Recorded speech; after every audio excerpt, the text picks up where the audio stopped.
মা আর একটু পরেই চলে আসবেন। তার আগে এই পানের বোটা কটা ছাড়িয়ে রাখি।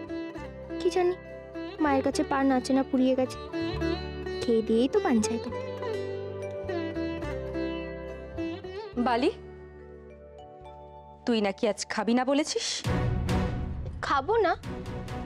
কই, এই কথা তো আমি একবারটিও বলিনি। আমি বলেছি মা এলে খাবো। বাবা, তুই পারিসও বটে। এমন মা মা করছিস যেন মহেন্দ্রবাবুর মা তোকে পেটে ধরেছে। বালি, শুধু পেটে ধরলেই যদি মা হওয়া যেত তাহলে আর যশোদা মা কেষ্ট ঠাকুরের মা হতে পারতেন না। ওসব গল্প গাথারে বালি, বাস্তবে ওসব হয় না। সম্পর্কটা এত সহজ নয়। মহেন্দ্রবাবু ওনার ছেলে, ওনার অন্যায় ওনার দোষ সব সাতক্ষণ মা। কিন্তু তোর ক্ষেত্রে তা নয়। তোর ক্ষেত্রে মা হবে না। তুই যতই নিজেকে ওনার মেয়ে ভাব, তুই কিন্তু ওনার ছেলের বউ, আর এটাই তোর পরিচয়। উনি কিন্তু কখনোই তোকে নিজের মেয়ের জায়গা দেবেন না। কাজেই নিজের স্বামীর মাকে নিজের মায়ের জায়গা দিয়ে বোকামি করিস না।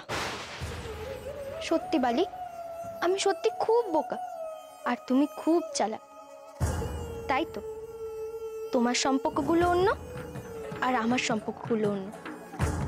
তোমার ভালোবাসা ঘেন্না সেসব তোমার সুবিধা মতো তুমি বদলাতে পারো, কিন্তু আমি পারিনি।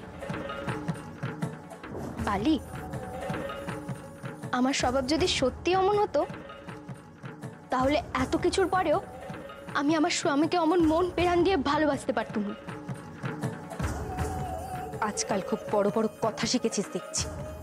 এটা জানিস তো, স্বামীর মা কখনো নিজের মা হয় না। শাশুড়ি সবসময় শাশুড়ি হয়, আর মা মাই থাকে। শাশুড়ি কখনো মা হতে পারে না, কখনো না। ও মা বালি, তুমি এত কিছু জানো বুঝি? বেশ তো, তাহলে এটা কেন জানো নে গো যে শোয়ের স্বামী শোয়েরই হয়, তার দেহ মন সবকিছুর উপরে তার স্ত্রীরই অধিকার থাকে? আগে নিজে ভালো করে সম্পর্কগুলো বুঝে এসো, তারপরে না হয় আমাকে বোঝাবে।